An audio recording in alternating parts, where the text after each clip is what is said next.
Everyone, good evening. Welcome to Pice educate private limited. आज हमारे साथ यहाँ पे है हमारे respected honourable director mister Basiruddin Sheikh. हमारा पाइस एडुकेयर का 2015-16, 2015 एंड 16 का बैच से सिटी मेडिकल कॉलेज से ढाका यूनिवर्सिटी में है जो Ghulam Murshid Khan and Mohammad Iqbal. They are the would-be doctors and very bright students of MBBS। तो आज हम यहाँ पे आए हैं जो इन्फॉर्मेशन आप लोग हमसे चाहते हैं हर बार कि बांग्लादेश में MBBS करना कितना सेफ होता है, बांग्लादेश का MBBS कितना वैलिड है इंडिया में एंड वहाँ का एनवायरनमेंट क्या है, आप अपने बच्चे को वहाँ पे भेजकर कितना सुकून मिल सकता है आप लोगों को, या फिर आप बच्चे यहाँ पे जाके कैसे पढ़ाई करते हैं, वहाँ का स्टैंडर्ड कितना है, ये सब जानने के लिए हम डायरेक्ट पूछेंगे कुछ क्वेश्चंस एंड उसका आंसर जो हो देंगे उससे आप लोगों को पता चलेगा बांग्लादेश में MBBS का क्वालिटी क्या है। तो फर्स्ट मैं मेरे डायरेक्टर सर को बोलूँगी कि हमारे जो कंसल्टेंसी है पाइस एडुकेट प्राइवेट लिमिटेड, उनके बारे में कुछ अगर दो शब्द बोले तो। Good evening everyone. पाइस एडुकेट प्राइवेट लिमिटेड अभी प्राइवेट लिमिटेड कंपनी हुआ है, लेकिन जब मैं स्टार्ट किया था 2010 साल से मैंने कंसल्टेंसी स्टार्ट किया।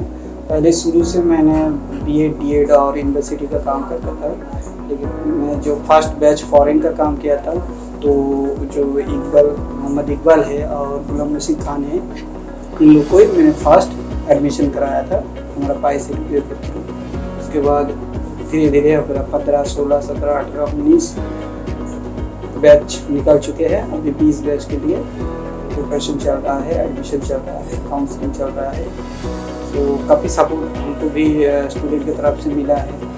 और मेरा फर्स्ट बैच था तो मेरा इतने एक्सपीरियंस भी नहीं था उस टाइम, तो आहिस्ता आहिस्ता मैंने जो काम शुरू किया है तो बहुत हेल्प किया है हमारा स्टूडेंट फायदे से लगता है। ओके, सो सर के जो इंफॉर्मेशन है हमारे पाइस एडुकेट की तरफ से जो भी बोलना था सर को सर ने बोल दिया। अभी मेरा नेक्स्ट क्वेश्चन होगा मिस्टर गुलाम मुर्शिद खान से। तो तुम कहाँ पे रहती हो, मतलब तुम्हारा रेसिडेंट क्या है, लोकेलिटी कहाँ? मेरा लोकेलिटी है मुर्शिदाबाद, जिला जो मुर्शिदाबाद है उसके ही मैं रहने वाला हूँ। कौन से साल में तुम बांग्लादेश के लिए अप्लाई किया? फिर मैंने 2015-16 जो सेशन है तब मैं गया था उसी साल में पढ़ने के लिए। तो उस वक्त क्या आपका जो जॉइंट एंट्रेंस एग्जामिनेशन होता था वहाँ पे तो नहीं होता था, रैंक कैसा था आपका? मेरा उस टाइम 4050 रैंक हुआ था।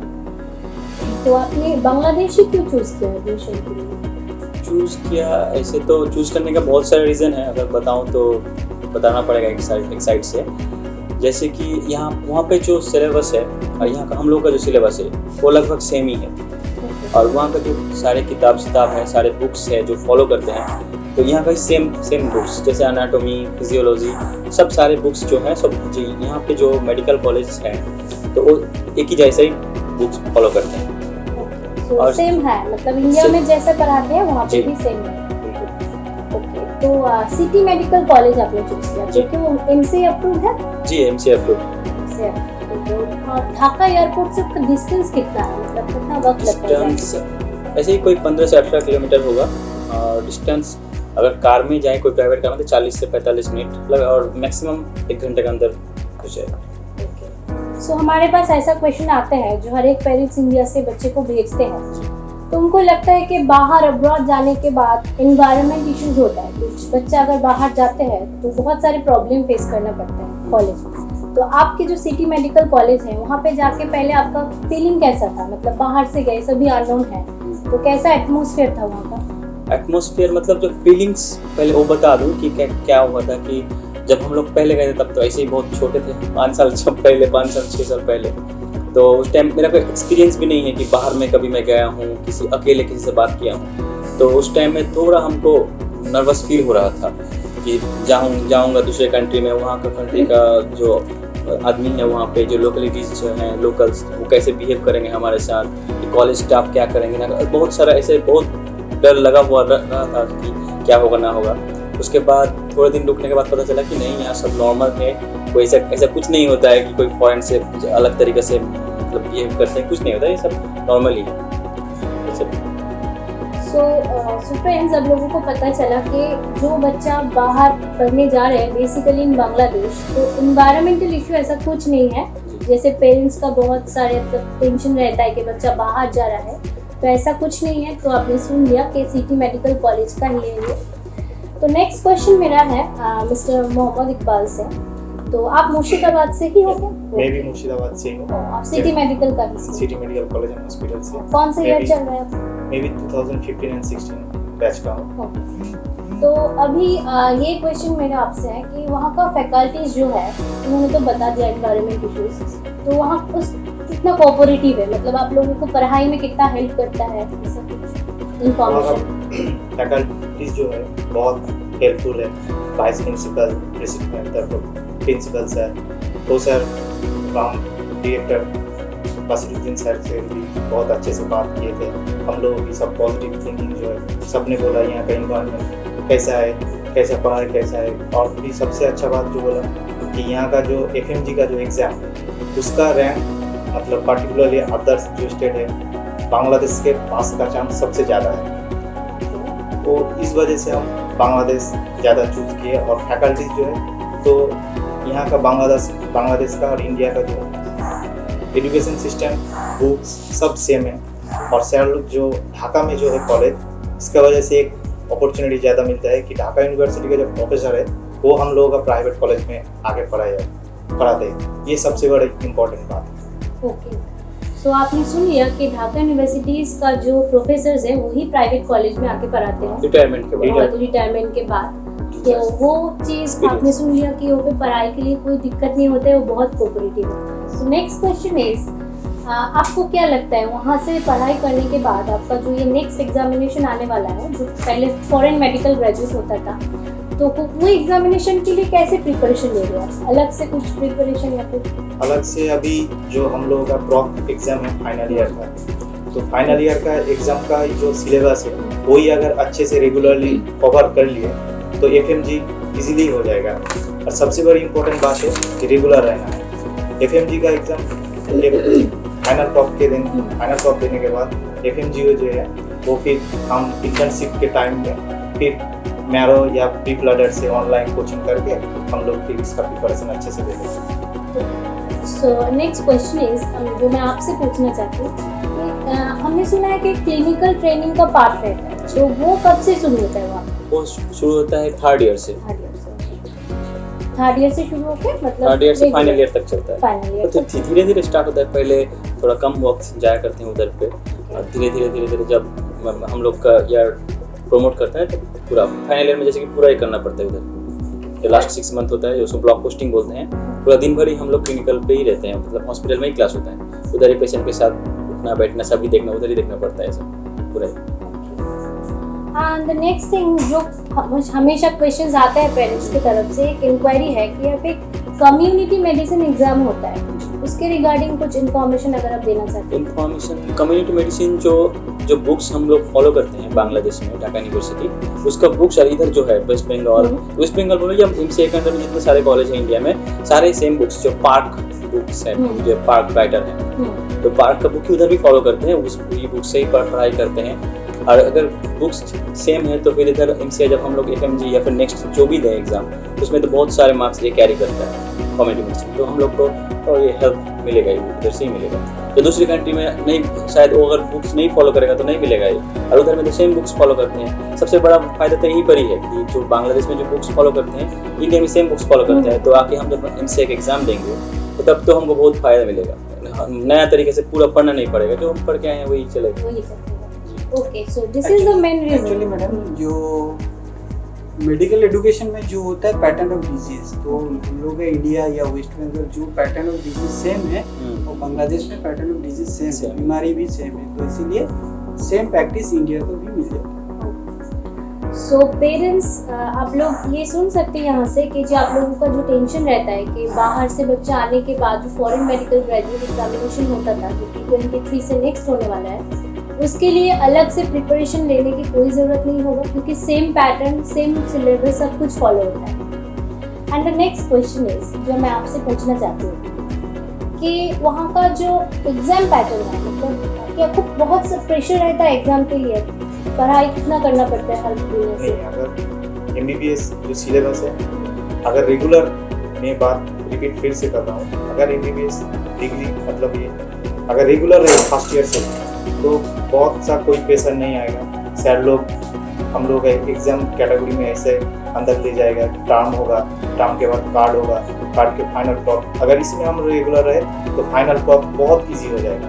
अगर नॉर्मली हम फर्स्ट ईयर से अगर रेगुलर रहे, अच्छे से पढ़ाई किए, क्लास में अटेंड किए, हर सर के साथ अच्छे से बिहेव किए तो बहुत इजी हो जाएगा हर टॉप के लिए। अगर हम इरेगुलर रह गए क्लास में तो बहुत फिर दिक्कत होगा, क्योंकि अगर कार्ड से रिलेटेड टर्म होता है, टर्म से रिलेटेड ड्रॉप होता है, तो कोई भी एक मिस हो गया तो फिर दिक्कत हो जाता है।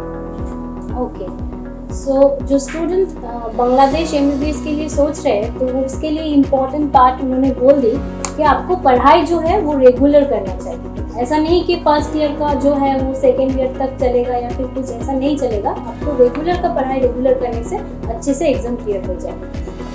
एंड द नेक्स्ट पार्ट जो हमसे पूछा जाता है, बहुत सारे पेरेंट्स का ये क्वेश्चन है जो मैं आपसे पूछना चाहती हूँ, हॉस्टल का डिसिप्लिन कैसा है वहाँ पे? हॉस्टल का डिसिप्लिन थोड़ा टफ है, हालांकि ये हम लोग के लिए अच्छा ही है। जैसे कि हमारे वहाँ पे जो फॉरेन स्टूडेंट्स हैं उन लोगों के लिए हॉस्टल अलग से है, और वो एकेडमिक जो बिल्डिंग है उसमें ही है, क्योंकि एकेडमिक बिल्डिंग में सिक्योरिटी का जो रीज़न है इसलिए वो एकेडमिक बहुत टफ होता है। जैसे कि हम लोग को रात 10 बजे के बाद बाहर नहीं रहने का कोई अलाउड नहीं है, 10 बजे के अंदर ही जहाँ पे भी रहो दिन भर 10 बजे के अंदर आना पड़ता है। नाइट में नाइट आउटिंग कोई हॉस्टल के बाहर नाइट अलाउड नहीं है, पूरा जहाँ पर भी रहना है 10 बजे के अंदर हॉस्टल आना पड़ेगा। हम लोग भी अभी तक 5 साल हो गए, अभी तक हॉस्टल के बाहर अभी तक एक भी रात नहीं कटा है। ऐसा नहीं हुआ कि हम हॉस्टल के बाहर एक भी रात हुआ, ऐसे अलाउड नहीं है। रजिस्ट्रेशन तो रहता होगा कि जब अब अराइवल डिपार्चर का नहीं, वहाँ पे सीसीटीवी है ना, पकड़े जाएंगे, अगर कभी भी बाहर जाएंगे तो पकड़े जाएंगे। तो पेरेंट्स का ये जो टेंशन है अभी शायद इसके आंसर से दूर हो गया कि वहाँ पे डिसिप्लिन बहुत ज्यादा है। Next question is girls and boys hostels are separate ना वहाँ पे जो रहता है? पूरा सेपरेट है। बांग्लादेश में टोटली सेपरेट ही होता है। Okay, and the next thing is जो कि सभी बच्चे और पेरेंट्स के लिए भी इम्पोर्टेंट है जानना, वहाँ का फूडिंग कैसा है? मतलब फूडिंग तो बता दें कि वो इंडियन जैसा ही फूडिंग होता है, क्योंकि पहले तो इंडिया का ही पार्ट था, इसलिए जो फूडिंग जो हैबिट्स है उन लोगों का तो हम लोग से पूरा मिलता जुलता है।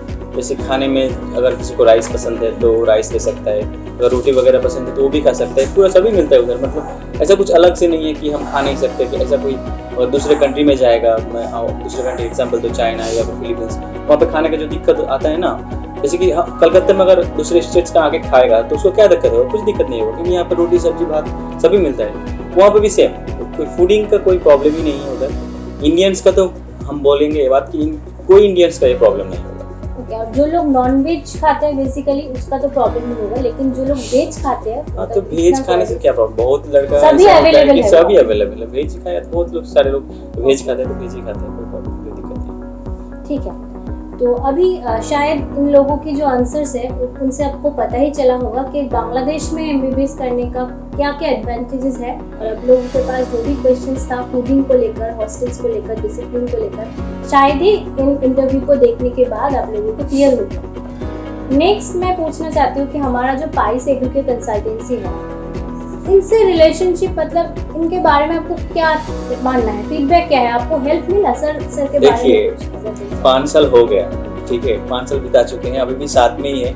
इसके भैया की, मतलब भैया ही बोलता हूँ इसको, हम भैया के थ्रू से ही गए थे और 5 साल बाद इधर ही बैठा हूँ। तो सोचिए कि कुछ तो ऐसा हुआ है जो कि इधर अभी तक बैठा हूँ और 5 साल बाद ये इंटरव्यू दे रहा हूँ। मतलब हेल्प तो मिला ही है, क्योंकि उस टाइम में जो भैया हम लोगों को भेजा था उधर, उसके बाद वहाँ पे रहे रुके 5 साल कंप्लीट हो गया। अब तो हम लोगों का कंप्लीट होने ही वाला है, लगभग कंप्लीट। तो अभी तक तो हेल्प ही मिला है और अच्छा तो बोलूँगा ही। और नेक्स्ट एक इम्पॉर्टेंट बात मैं अभी पूछना चाहूँगी आपको कि देखिए बहुत सारा कंसल्टेंसीज है एंड बहुत सारा नेगेटिव रिव्यूज भी आता है, तो पेरेंट्स को दिक्कत होता है, इतना पैसा खर्च करके बाहर जाएंगे बच्चा, तो एक इश्यूज रहता है, डाउट्स रहते हैं कंसल्टेंसीज के ऊपर। तो उसके अकॉर्डिंग ऑथराइजेशन के हिसाब से आपको पाइस को कितना मार्क्स देना चाहिए 10 में से, ये आपको कैसा लगता है? आउट ऑफ 10 देखिए, अगर हम वहाँ से एमबीबीएस कंप्लीट करके आ गए, हमको सक्सेस पूरा मिल गया, तो 10 में 10 ही बनता है। हम क्या देंगे, हम इसके बाद ये सुन के बहुत ही अच्छा लगा कि 10 में से 10 ये पाइस को दे रहे हैं। तो अभी पाइस के लिए आपका क्या है, आपका अगले जो बच्चे एडमिशन लेना चाहते हैं, क्या आप उसको सजेस्ट करना चाहेंगे कि पाइस में से ही वो एडमिशन? हाँ जरूर, क्यों नहीं, मेरा कंप्लीट होने ही वाला है। तो सभी तो मतलब ड्रीम्स कम्स ट्रू, मैंने मतलब होने ही वाला है कि मेरा जो ड्रीम था MBBS करना, वो कंप्लीट होने वाला है। तो हम हमारे जो जूनियर लोग आने वाले हैं, जो भाई लोग बहन लोग जो आने वाले हैं, तो सबको ही बोलूँगा कि तुम ट्रस्ट कर सकते हो स्पाइस एडुकेयर। एक्चुअली क्या है मैम, कंसल्टेंसी का एक्चुअली कोई रोल नहीं है। जो रोल है प्रोसेसिंग का, प्रोसेसिंग सही से करना है, बच्चों को वीज़ा लगाना, फाइल सबमिट करना, उसको केयर करना और उसके छोटे मोटे हेल्प करना है, यही हम लोग का रोल है। उसके अलावा कुछ रोल नहीं है। वो स्टूडेंट या पेरेंट्स जो कॉलेज चूज करेगा, उस कॉलेज का जो फीस है वो फीस स्ट्रक्चर उसके अकाउंट से कॉलेज के अकाउंट में, और जो कंसल्टेंसी फीस है, जो सर्विस चार्ज है, जो नेगोशिएबल होता है, जो जिसको सर्विस देता है, जो उसको ट्रस्ट में कर सकते हैं। लेकिन वो फीस के बारे में या कॉलेज के बारे में कंसल्टेंसी का कोई रोल नहीं है। जो कॉलेज चूज करेगा उसके अकॉर्डिंग टू बजट के हिसाब से और GPA स्कोर के हिसाब से वो चूज कर सकते हैं, आराम से ले सकते हैं, कोई दिक्कत नहीं। हम लोग का जो पार्ट है प्रोसेस देखना है, प्रोसेस जो कंप्लीट करना है, जैसे मिनिस्ट्री ऑफ फॉरेन अफेयर्स का एक्सटर्नल का अटेस्टेशन करना और $70 TT भेजना DGH में, एम्बेसी में फाइल सबमिट करना, इक्विवेलेंस दिखाना, फॉरेन रजिस्ट्रेशन कराना स्टूडेंट को लेके, वीज़ा कराना, साथ में जाके छोड़ना, और 5-6 साल में जो पढ़ाई करेगा आने जाने में कुछ दिक्कत होगा या छोटे मोटे कुछ प्रॉब्लम होगा तो हम लोग को सपोर्ट करना है, हेल्प करना है, यही हम लोग का रूल्स है। इससे ज़्यादा कुछ नहीं रूल्स है। लेकिन स्टूडेंट पेरेंट्स सोचता है, डरता है, ये कॉलेज चूज करता है, ये कॉलेज करेंगे, ये पैसा कौन लेगा, नहीं, हम लोग के पास पैसा नहीं आता, हम लोग लेते भी नहीं पैसा, डायरेक्ट वो अकाउंट से कॉलेज के अकाउंट, यही है मेन प्रोसीड्यूर। इससे कुछ नहीं, कंसल्टेंसी का कुछ रोल नहीं है उसका प्रोसीड्यूर के अलावा। As a medium, yes. Okay. तो लास्टली मैं सर को एक क्वेश्चन पूछना चाहती हूँ कि आपको क्या एक्सपीरियंस है इन स्टूडेंट के साथ, क्योंकि ये आपका 2015 का बैच है। हाँ, तो मेरा जो एक्सपीरियंस है, देखिए स्टूडेंट फैमिलियर जैसे है, जैसे हम लोग का ब्रदर जैसे रिलेशन हो गया, वे छोटे भाई दादा ही बोलता है, और हम चाहते हैं जिंदगी भर सर का रिलेशन मत आइए, तो मुझे भैया करके पुकारिए तो मुझे भी अच्छा लगता है, और मैं छोटे भाई के जैसे ही दिखता हूँ। तो काफ़ी सारा सपोर्ट तो हमको भी मिला है इन लोगों के साथ, क्योंकि मेरा एजुकेशन कंसल्टेंसी चलाने का एक्सपीरियंस था 2010 साल से, लेकिन मैं डोमेस्टिक में करता था, इंडिया में ही करता था, लेकिन ये बैच हमारा फर्स्ट था, तो उसको भी काफ़ी सारा सपोर्ट मिला, जो इकबाल है और गुलाम मुर्शिद है, और भी स्टूडेंट है, सचिन मल्लिक है, जो हमारा नदिया काई है, मोहम्मद शहीदुल्लाह है, शमान आलम है, आसिफ अब्दुल, ये सब स्टूडेंट पेरेंट्स हमको काफ़ी सपोर्ट किया है, उन लोग को भी पता है हम फ्लैश भेज रहे हैं फॉरेन। ओके, सो इतना सारा इंफॉर्मेशन, इतना सारा बात सुनने के बाद पेरेंट्स आप लोगों को शायद पता ही चल जाएगा कि इस बैच में मैं एक बात बोलना चाहता हूँ, ये मेरा फर्स्ट बैच है, फर्स्ट स्टूडेंट है, इसमें काफ़ी मेरा इमोशनल अटैचमेंट है, और मैं वीक भी इस स्टूडेंट से कभी भी मिलता हूँ तो मुझे फीलिंग बहुत अच्छा आता है। ओके, सो ये बात सुन के मुझे पता चल रहा है कि सर बहुत इमोशनली अटैच्ड है स्टूडेंट के साथ। सिर्फ एक बिजनेस नहीं, सर का एक पर्सनल रिलेशनशिप है सबसे जो पहले आता है, और यही है पाइस का एक रेप्यूटेशन। जो भी स्टूडेंट हमारे यहाँ से एडमिशन लेते हैं उनके साथ एंड उनके पेरेंट के साथ हमारा जो रिश्ता है वो जुड़ ही रहता है, क्योंकि हमारा जो मोटो है ये है your success is our. So friends and parents, जो भी इंफॉर्मेशन आपको चाहिए regarding MBBS admission in abroad, आप लोग हमारे यहाँ कंसल्टेंसी में आ सकते हैं, जो कि हमारा हेड ऑफिस है पार्क सर्कस में कोलकाता में, पाइस एडुकेयर प्राइवेट लिमिटेड।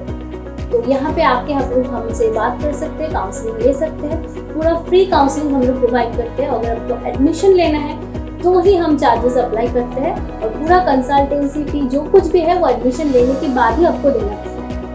तो फिर पूरा जो डिटेल हमने यहाँ पे दिया है, उससे ज़्यादा अगर कोई इन्फॉर्मेशन आपको चाहिए तो आप हमारा वेबसाइट www.paiseducare.com विजिट कर सकते हैं, और हमारे मेल ID info@paiseducare में मेल कर सकते हैं जो भी इन्फॉर्मेशन जानते हैं। तो thank you for watching this video. और मुझे लगता है ये वीडियो देखने के बाद बहुत ही पेरेंट्स का जो इन्फॉर्मेशन चाहिए था रिगार्डिंग बांग्लादेश एडमिशन वो हम लोग हेल्प कर पाए। Thank you very much.